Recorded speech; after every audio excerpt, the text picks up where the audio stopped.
Welcome to my YouTube channel. Friends, ఈరోజు మీకు army officer ఎలా జాయిన్ అవ్వాలి దీని గురించి మీకు డేటా కంప్లీట్గా ఇస్తాను. ఫ్రెండ్స్ ఈ వీడియోకు ముందు నేను +2 క్యాండిడేట్ ఎలాగా ఆర్మీ జాయిన్ అవ్వచ్చు, ఆర్మీ ఆఫీసర్ ఎలా జాయిన్ అవ్వచ్చు గురించి మీకు ఒక వీడియో చేశాను. దాన్ని NDA అంటారు. ఒకవేళ కనుక మీ ఏజ్ 16.5 నుండి 19.5 దగ్గరలో ఉంటే మీరు NDA అప్లై అయ్యి ఆర్మీకి జాయిన్ అవ్వచ్చు.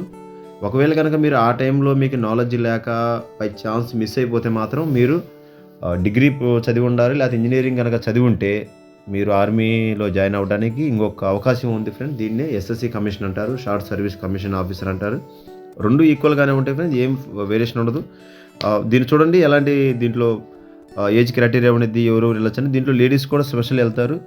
ఎవరైతే హస్బెండ్ ఆర్మీలో సర్వీస్ చేసి ఏదైనా క్యాజువాలిటీ అవుతారో వాళ్ళు కూడా వెళ్ళొచ్చు.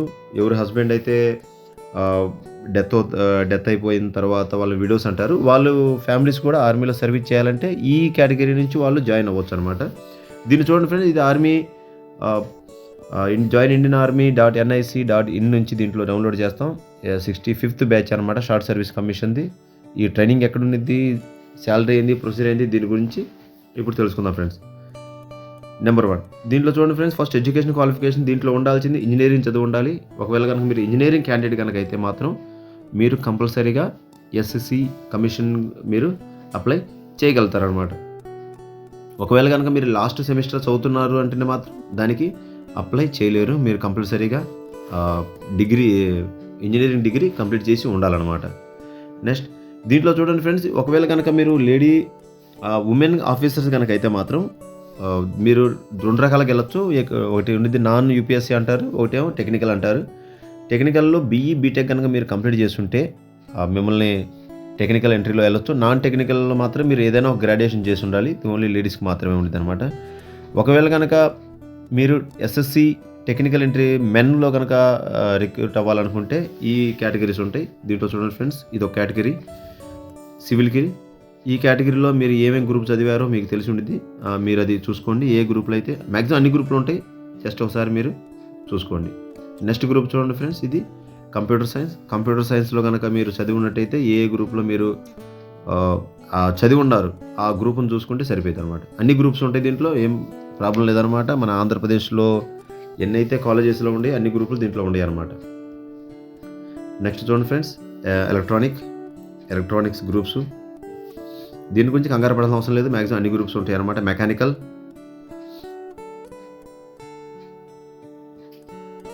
మిషనరీస్ ఇంజనీరింగ్ ఉంటాయి, కొన్ని ఇవి కూడా ఉంటాయి అనమాట. మన సైడ్ ఉండేలో తెలియదు. సివిల్ ఇంజనీరింగ్ అనమాట ఇది. ఒకవేళ కనుక లేడీస్ కనుక అయితే మాత్రం, ఉమెన్స్కి అయితే ఈ గ్రూప్లు మాత్రం కంపల్సరీ అనమాట. ఇప్పుడు దాకా చెప్పింది మాత్రం జెంట్స్కి. ఇప్పుడు లేడీస్ కనుక మీరు జాయిన్ అవ్వాలనుకుంటే ఈ గ్రూప్లో కంపల్సరీ ఉండాలన్నమాట. కంప్యూటర్ సైన్స్ ఇంజనీర్ ఉంది, 3D animation, graphics, advance computer application, computer and communication, చాలా గ్రూప్స్ ఉన్నాయి ఫ్రెండ్స్. చూడండి అన్ని. మీరు కనుక లేడీ ఆఫీసర్ కనుక జాయిన్ చేయాలనుకుంటే ఇది మీకు చాలా హెల్ప్ అవుతుంది అనమాట ఈ వీడియో. ఎలక్ట్రానిక్స్ ఉంటాయి. మెకానికల్ ఇంజనీర్లో ఈ కొన్ని ఉన్నాయి అనమాట. తర్వాత industrial engineering, workshop engineering, technology, ఇవి చాలా ఉన్నాయి అనమాట. ఇది చూడండి ఫ్రెండ్స్. తర్వాత ఈ కింద ఈ బాక్స్ ఇచ్చాడు చూడండి, C కాలంలో ఇచ్చాడు, for widows of defence persons only. దీంట్లో ఓన్లీ అయితే ఎవరైతే హస్బెండ్ ఆర్మీలో చనిపోయి ఉంటారో, సర్వీస్ చేస్తా జవాన్, వాళ్ళ ఫ్యామిలీ కనుక ఆర్మీ ఆఫీసర్ అవ్వాలనుకుంటే దీన్ని విడోస్ అంటారు. వాళ్ళు కూడా వచ్చి ఇలా చేయొచ్చు అనమాట. వీళ్ళకి vacancy BE BTech any technical stem, తర్వాత నాన్ టెక్నికల్ ఒక వేకెన్సీ అనమాట. వీళ్ళు డైరెక్ట్గా వచ్చేయచ్చు అనమాట. ఎలాంటి ఎగ్జామ్ రాసే పని ఉండదు అనమాట. వీళ్ళు ఈ ఇద్దరు మాత్రం అలా జాయిన్ అవ్వచ్చు. తర్వాత మీరు కనుక జాయిన్ అవ్వాలనుకుంటే ఫస్ట్ ప్రియారిటీ ఈ వెబ్సైట్లోకి వెళ్ళాలి. ముందు వెబ్సైట్లోకి వెళ్ళి జాయిన్ ఇండియన్ ఆర్మీ అని నోటిఫికేషన్ ఉంది, ఆ నోటిఫికేషన్ డౌన్లోడ్ చేసుకోండి. డౌన్లోడ్ చేసుకున్న తర్వాత మీకు దాంట్లో ప్రొసీజర్ స్టెప్ బై స్టెప్ ఇస్తారు ఎలా మీరు చేయాలనేది. దాని తర్వాత 10th class mark list, 12th class అంటే మన సైడ్ ఎంటర్ అంటారు, అది ఉన్నా పర్లేదు. తర్వాత మీరు డిగ్రీ ఉండిద్ది అనమాట, మీరు ఇంజనీరింగ్ డిగ్రీ చేశారు. ఈ 3 మీరు కంపల్సరీగా దగ్గర పెట్టుకోవాలి. బ్యాలెన్స్ రిమైనింగ్ ఉంటే మాత్రం ఎవరైతే వారు వీడియోస్ ఉంటారో వాళ్ళకి పార్ట్ 2 ఆర్డర్స్ ఇవి ఉంటాయి అన్నమాట. వీటిని నార్మల్గా వాళ్ళకి ఆర్మీ సర్వీస్ చేసి ఉంటారు వాళ్ళ హస్బెండ్, ఆ డాక్యుమెంట్స్ వీళ్ళు మీరు ప్రొవైడ్ చేసుకోవాలన్నమాట.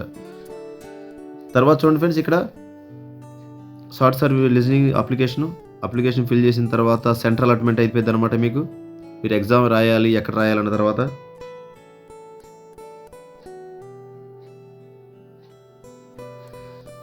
దీంట్లో 2 స్టేజీ సెలక్షన్‌లు ఉంటాయన్నమాట. Stage 1 and stage 2. ఎవరైతే స్టేజ్ 1లో గనక సక్సెస్ అవుతారో వాళ్ళని స్టేజ్ 2కి తీసుకెళ్ళిపోతారు. ఆహ్, same day return duration the SSB interview. దీని తర్వాత స్టేజ్ 2లో 5 డేస్ ఎస్ఎస్‌బీ ఇంటర్వ్యూ ఉందన్నమాట. ఎస్ఎస్‌బీ ఇంటర్వ్యూ గురించి నేను తర్వాత ఒక వీడియో చేస్తాను. మామూలుగా అందరికీ తెలుసు ఆర్మీలో ఎస్ఎస్‌బీ అనేది ఒక ఇంపార్టెంట్ అయిన టెస్ట్ అనమాట. ఆ టెస్ట్‌లో గురించి చూసుకుంటే మాత్రం ఎవరైనా చేయగలరనమాట. తర్వాత టైప్ ఆఫ్ కమిషన్ చూడండి ఫ్రెండ్స్. దీంట్లో ఎలా ఉండిద్దంటే గ్రాంట్ ఆఫ్ కమిషన్ ఇస్తారు.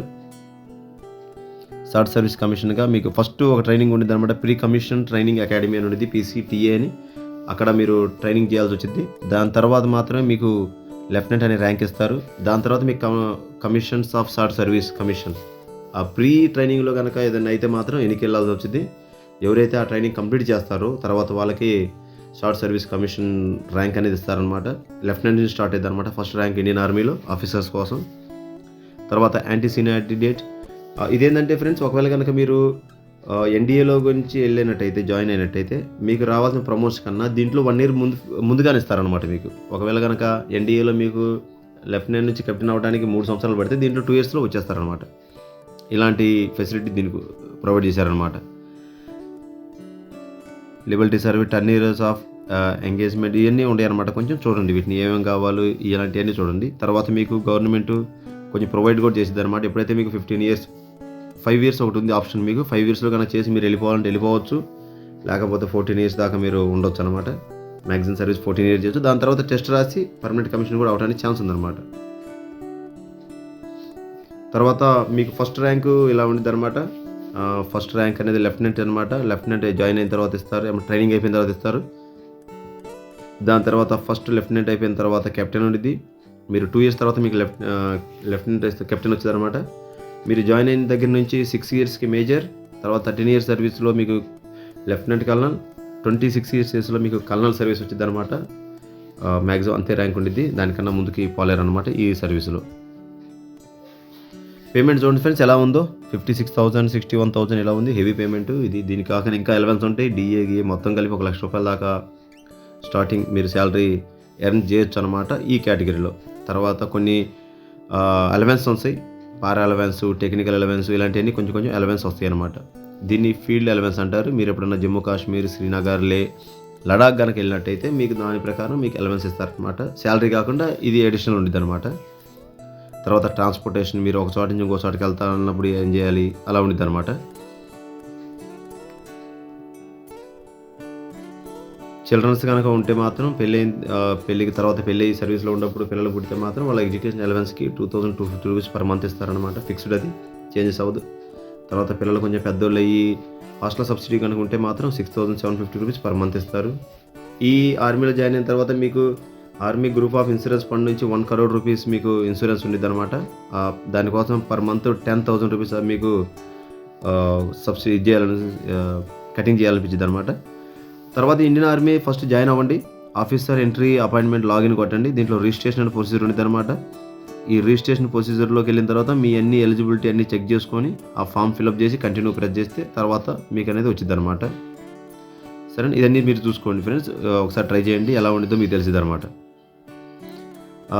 తర్వాత చూడండి ఫ్రెండ్స్ ఇంజనీరింగ్ డిగ్రీ కొంచెం ఇచ్చాడనమాట. దీంట్లో ఈ మార్క్ షీట్స్ ఎలాంటివి కావాలి ఇవన్నీ ఇచ్చాడనమాట. కొంచెం మీరు రెడీ చేసుకోండి ఫ్రెండ్స్ ఈ డాక్యుమెంట్స్. తర్వాత దీంట్లో ఒక ఫస్ట్ ఎగ్జామ్ రాసిన తర్వాత ఒక మెరిట్ లిస్ట్ వచ్చింది. మెరిట్ లిస్ట్ మీరు కనుక పేరు ఉన్నట్టయితే మిమ్మల్ని సీదా డైరెక్ట్గా ఎస్ఎస్బి కోసం పంపిస్తారు. ఎస్ఎస్బిలో కనుక మీరు జాయిన్ అయినట్టు అది కనుక సక్సెస్ అయినట్టయితే మీరు సీదా డైరెక్ట్గా ఆర్మీలో జాయిన్ అవ్వచ్చు అనమాట. దీని తర్వాత చూడండి దీని అప్లికేషన్ డేట్ చూడండి ఫ్రెండ్స్. ఇది 7 January 2025 నుండి 5 February 2025 మాత్రమే ఈ సైట్ ఓపెన్లో ఉండిద్ది. ఈ సైట్లో ఉన్నప్పుడు మాత్రమే మీరు దీన్ని జాయిన్ చేసుకోగలరు. దాని తర్వాత మీరు జాయిన్ చేయలేరు అనమాట. ఈ డేట్ ఫిక్స్గా ఉండిద్ది అనమాట. ప్రతి సంవత్సరం మీరు కనుక జాయిన్ అవ్వాలనుకుంటే జాయిన్ అవ్వచ్చు. ఇది 2025 ఇయర్స్కి నోటిఫికేషన్ అనమాట. నోటిఫికేషన్ కొంతమంది జాయిన్ అవ్వచ్చు. వాళ్ళకి ఇది కొంచెం గైడ్నెస్గా ఉండిద్ది. చూసుకోండి ఫ్రెండ్స్. ఓకే ఫ్రెండ్స్, ఇది ఈరోజు మన టాపిక్ ఎస్ఎస్బి. ఒకవేళ కనుక మీరు ఎన్డీఏ గురించి ట్రై చేయాలనుకుంటే, ఎవరికైనా నాలెడ్జ్ చెప్పాలనుకుంటే మన ఛానల్లో ప్లేలిస్ట్లో ఎన్డీఏ అని ఉండిద్ది. ఎన్డీఏ అప్లికేషన్ అని దాంట్లో పోయి జాయిన్ అవ్వండి. అది చూడండి. ఒకవేళ గనక మీరు కాదు ఇంజినీరింగ్ క్యాండిడేట్ గనక అయితే మాత్రం మీరు ఎస్ఎస్‌సి కమిషన్ అప్లై చేయండి. 2 ఈక్వల్‌గానే ఉండిద్ది. సాలరీ సేమ్ ఈక్వల్, సర్వీస్‌వి సేమ్ ఈక్వల్ అనమాట. ఇంకేదైనా మీకు డౌట్ ఉంటే మాత్రం కామెంట్ చేయండి. దాని గురించి డౌట్ క్లారిఫై చేద్దాం. Okay. See you nice day. Thank you friends.